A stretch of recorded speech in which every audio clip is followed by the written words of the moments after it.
Hello दोस्तों, नमस्कार। आइए कुछ इंटरेस्टिंग डेवलपमेंट हुआ है तो मैं उसके लिए आप लोगों को बताता हूँ कि क्या हुआ है, नहीं हुआ है। अमेरिका की फटती है तो किस व्यक्ति से फटती है वो भी बताऊँगा, है ना? तो सब चीज़ इस पे डिस्कस होगा और मज़ा आएगा। और रही बात मार्केट की, तो मार्केट तो अपनी जगह चलते ही रहता है, उसका कोई दिक्कत नहीं है। तो सबसे पहले आज के टाइम में अगर अमेरिका की फटती है ना, तो भाई साहब ये इस व्यक्ति से उसकी ना बुरी तरह से फटती है। ये व्यक्ति जयशंकर साहब हैं, परफेक्ट भारतीय हैं, हर तरह का लैंग्वेज जानते हैं इंटरनेशनल का और बहुत ही अच्छा पहुँच रखते हैं। बीच में इनकी छवि को भी खराब करने की पूरी कोशिश की गई अमेरिका के द्वारा, है ना? जो कि आप भी जानते हैं कि इनके बेटे को लेके प्लस इनको कहीं ऑयल में घसीटा गया, कहीं कुछ किया गया। तो भाई साहब इन्होंने ना जाके जो भारत सरकार की तरफ जो देना था यूएन में, उन्होंने दबा के मतलब बोला, मतलब गरज के आए। ये भाई साहब भारत के ना परफेक्ट जो बोलते हैं ना हीरो के तौर पे ये व्यक्ति नज़र सामने आते हैं। काफ़ी मेरे को काफ़ी अच्छे लगते हैं। इनका एक-एक स्टेटमेंट देखिए मज़ा आ जाता है। मतलब जो बोलना चाहते हैं ना, वो अगले को ना बराबर समझ में आता है। समझे? हाँ, जो बोलना चाहते हैं वो अगले को बराबर समझ में आता है। तो आप बोलोगे सर ऐसा क्या हुआ? तो आइए उस पे हम डिस्कस करते हैं। तो सबसे पहले अभी जो आसियान की मीटिंग होने वाली है, अब देखिए इसमें क्या-क्या स्टेटमेंट निकलना शुरू हुआ और उस पे हम लोग चर्चा करते हैं।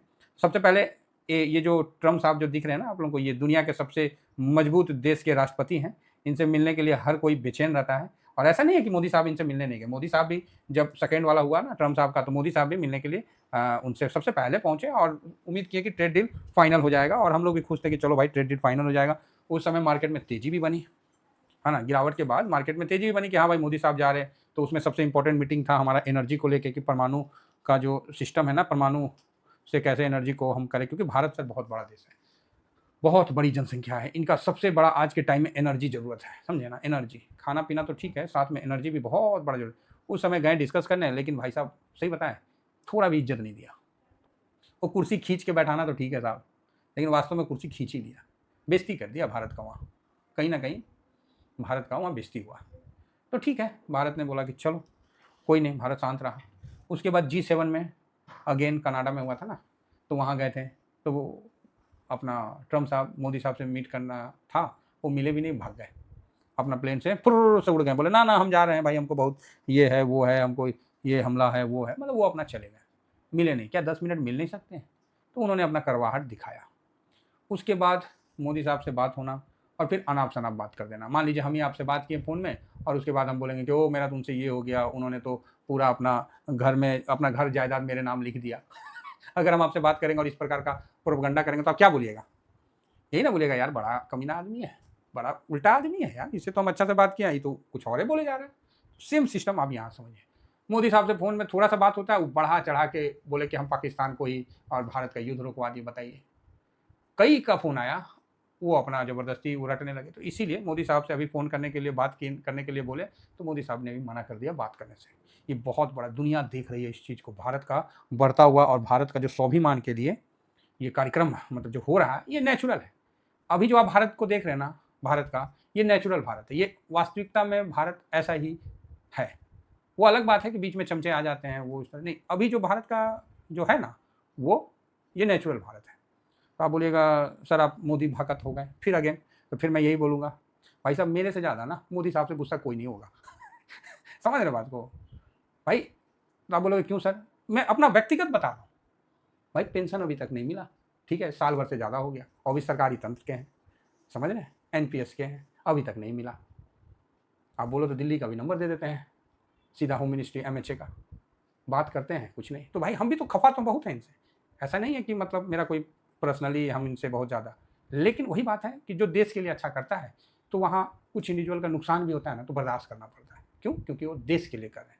और आप भी पढ़े होंगे कि परिवार को अगर बचाना है, तो एक आदमी का बलिदान अगर जाता है, तो दे दिया जाता है। मोहल्ले को बचाना है, तो वहाँ एक परिवार का मतलब चाहे गाँव को बचाना है, तो एक परिवार का अगर नुकसान होता है, तो कर दिया जाता है, क्योंकि उसमें कइयों का बेनिफिट है। शहर का अगर विकास करना है और उसमें कोई मोहल्ला आ गया है, तो उसका भी बलिदान दे दिया जाता है एज़ पर हमारा सिस्टम के अनुसार और हमने जो अभी तक पढ़ा है। क्योंकि उसमें लाखों लोगों का भला हो रहा है, तो कुछ थोड़े से लोग नाखुश हैं, तो भई वो नाखुश ही रहें। 100% तो कोई किसी को खुश नहीं कर सकता।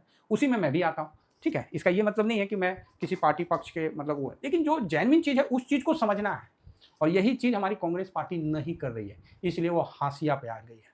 उनको भी चाहिए कि देखिए, समस्या अलग बात है, लेकिन आप फैक्ट समझिए, जहाँ अच्छा है वहाँ अच्छा बोलिए, और जहाँ खराब है वहाँ खराब बोलिए, तभी तो लोग आपको सुनेंगे। आप हमेशा अच्छों में खराब बोलिएगा तो थोड़ी होगा।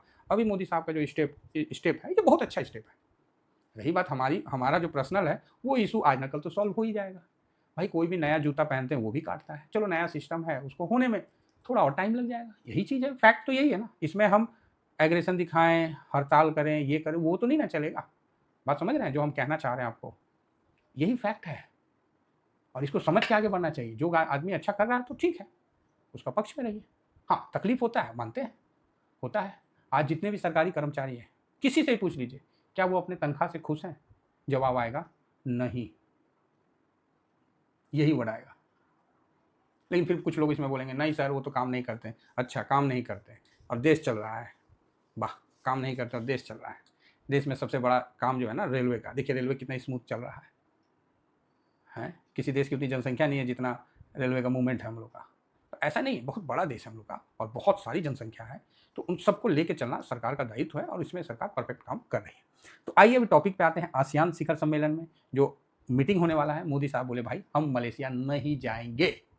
और भाई साहब ये खबर जो है ना सनसना गई भाई पूरे चारों तरफ। ओ भाई ये क्या हो गया? क्योंकि देखिए आसियान में जाएंगे, अब वहाँ पर कैसे ट्रम्प साहब उनसे बिहेव करेंगे। वो मिलते साथ बोलेंगे हाँ how Modi, how Modi, how Modi, Modi is my best friend, बोल के मोदी को काटना शुरू कर देंगे। बोलेंगे हाँ मोदी जी आप रसिया से तेल खरीदना बंद किए कि नहीं किए? अच्छा आप यूक्रेन में क्या कह रहे हैं? आप तेल खरीद रहे हैं, यूक्रेन पर बम गिर रहा है ना? आप हमारे किसानों के लिए क्या करेंगे? हमारा किसान तो भूखे मर रहा है, सोयाबीन खरीद लीजिए। अरे हम तोरा किसान के चक्कर में हम अपन किसान को मार दें, जान से बलि चढ़ा दें? बात समझ में आ रही है? तो कई ऐसे क्वेश्चन जो है वो पूछेंगे। पूरा यूरोप तेल खरीद रहा है, खुद अमेरिका उससे यूरेनियम ले रहा है, जो भी लेना है ले रहा है, उसके लिए वो कुछ नहीं बोलेंगे, उसके लिए वो ठीक है। बस भारत खरीद रहा है उससे, उसको मतलब बोले नहीं आग लगा हुआ है उसके पिछवाड़े में, किसके? ट्रम्प के। तो उसके लिए ये व्यक्ति परफेक्ट है एज ए इंडियन नेशनल। मैं बहुत खुश हूँ भाई साहब, ये गया ना यही जा रहे हैं और इनका स्टेटमेंट सुनना, बाकायदा लठ में तेल लगा के ले जाएंगे और जो जवाब देंगे ना, मैं अभी से कॉन्फिडेंस हूँ। भाई देखो ईटीएफ के मामले में आप मेरे पे कॉन्फिडेंस है कि नहीं है? तो आप बोलोगे हाँ सर है, कॉन्फिडेंस है। भाई कुछ होने से पहले आप लोगों को बता देता हूँ कि नहीं बता देता हूँ शेयर मार्केट में? आप बोलोगे बिल्कुल बता देते हैं। जहाँ पर ही हम लोग मार्केट घूमने लगता है वो भी चीज़ आपको बता देता हूँ।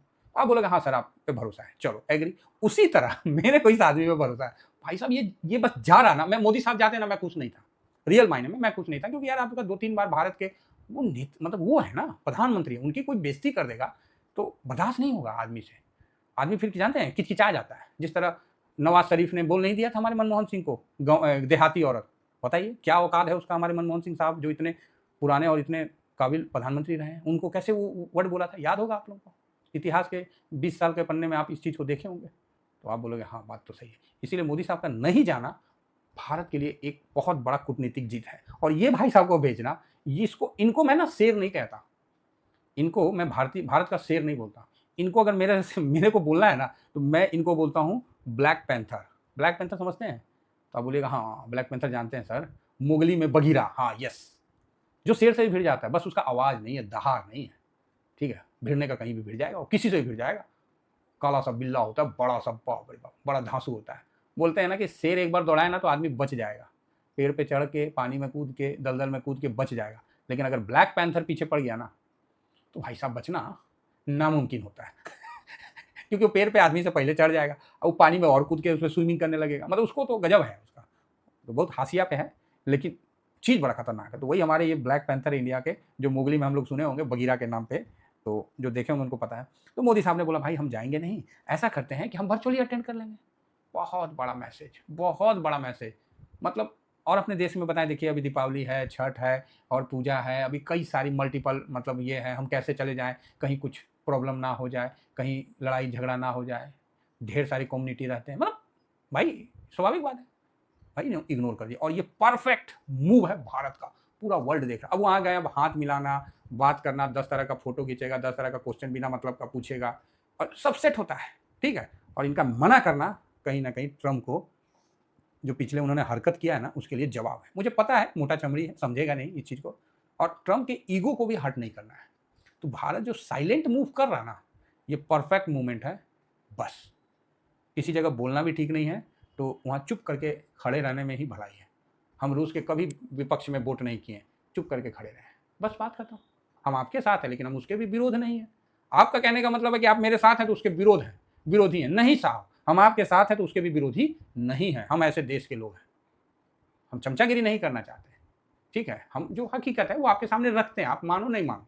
तो ये समस्या है इनके लिए, ट्रम्प साहब के लिए। तो बहुत बढ़िया मूव और बढ़िया चल रहा है। तो तेल तनाव जारी रहने के कारण मोदी आसियान में ट्रम्प से नहीं मिलेंगे, ठीक है। पीएम, अब सारे न्यूज आप देखिए, पीएम मोदी की ताजा पोस्ट ने ट्रम्प के साथ संभावित मुलाकात पर पानी फेर दिया है। मलेशिया में मोदी ट्रम्प की मुलाकात नहीं, प्रधानमंत्री आसियान शिखर सम्मेलन में वर्चुअली शामिल होंगे। बच के रहना रे बाबा, कांग्रेस का आरोप है।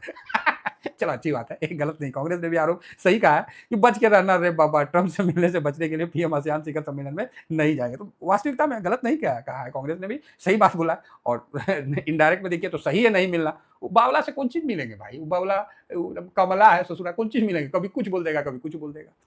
प्रधानमंत्री अनवर इब्राहिम ने खुलासा किया कि प्रधानमंत्री नरेंद्र मोदी आसियान शिखर सम्मेलन में मलेशिया के लिए नहीं जाएंगे। बच के रहना रे बाबा, बड़ा बढ़िया बोला कांग्रेस ने। चलो अच्छा है भाई, कांग्रेस भी हमारे देश की पार्टी ऐसी नहीं है, चलो ठीक है, जो भी है। हाँ तो मोदी पर निशाना साधा है तो ठीक है, कोई दिक्कत नहीं है। मोदी आसियान शिखर सम्मेलन में शामिल नहीं होंगे, ट्रम्प से मुलाकात, मतलब सारे न्यूज पटे पड़े हैं कि मोदी साहब नहीं जाएंगे मलेशिया, नहीं जाएंगे, नहीं जाएंगे, नहीं जाएंगे। और ये मेरे हिसाब से बहुत ही तगड़ा मूवमेंट है और ये एक अच्छा मूवमेंट है। तो सर इसका क्या मार्केट पे असर होगा? इनडायरेक्ट थोड़ा असर होगा, तो कोई बात नहीं ना। देखिए कहीं जाके आप फंसिए, उससे अच्छा कि मत जाइए। क्या वर्चुअल मीटिंग हुआ, कोई क्वेश्चन पूछ दिया था, हेलो हेलो आवाज नहीं आ रहा है due to network problem, hello hello, तो इसमें भी आदमी बच जाता है। आशा करता हूँ कि व्यू आप लोग समझ गए। तो बड़ा बढ़िया तालमेल के साथ चल रहा है। अभी चाइना के साथ तो अमेरिका का चल ही रहा है, इन लोगों का तो आपस में हो ही जाएगा। खामखा हम कुचले जाएंगे, तो कुचले जाएंगे मतलब जिस तरह दो हाथी लड़ता है, चाहे दो बड़े जानवर लड़ते हैं, तो बेचारा घास और छोटे पौधे का तो कोई रोल होता नहीं, वो बिना मतलब का कुचले जाते हैं। तो इसी तरह जब दो देश आपस में कर रहे हैं, आपस में लड़ाई झगड़ा, चाहे जो भी है, उनका अपना वार है, ट्रेड वार है, एक दूसरे को नीचा करने के लिए, उसमें भारत का कहीं भी एंट्री होना ना भारत को नुकसान है। तो भारत साइड से साइलेंट में रोल प्ले करेगा तो सही है। और इन सब से बचने के लिए हम लोग जयशंकर साहब को भेज रहे हैं, जो कि परफेक्ट हैं इन ऐसे सिचुएशन के लिए। इससे बढ़िया बंदा भारत के पास नहीं है, इस व्यक्ति से बढ़िया बंदा भारत के पास नहीं है। बस मेरा यही समझना है। हो सकता है कि मैं कुछ गलत भी कह गया हूँ, तो इस पर आप कमेंट्स दे सकते हैं, आप अपना भी विचार रख सकते हैं, ऐसा कुछ नहीं है। अब देखिए विचार जरूरी नहीं है ना हर किसी का हर किसी को पसंद ही आए, ठीक है। है ना। अगर आप अपना विचार रखना चाहते हैं तो कमेंट्स में करिए, अच्छा लगेगा मुझे भी। फिलहाल मैं इतना ही कहकर अपनी वाणी को विराम देता हूँ। Thank you very much. जय हिंद, जय भारत।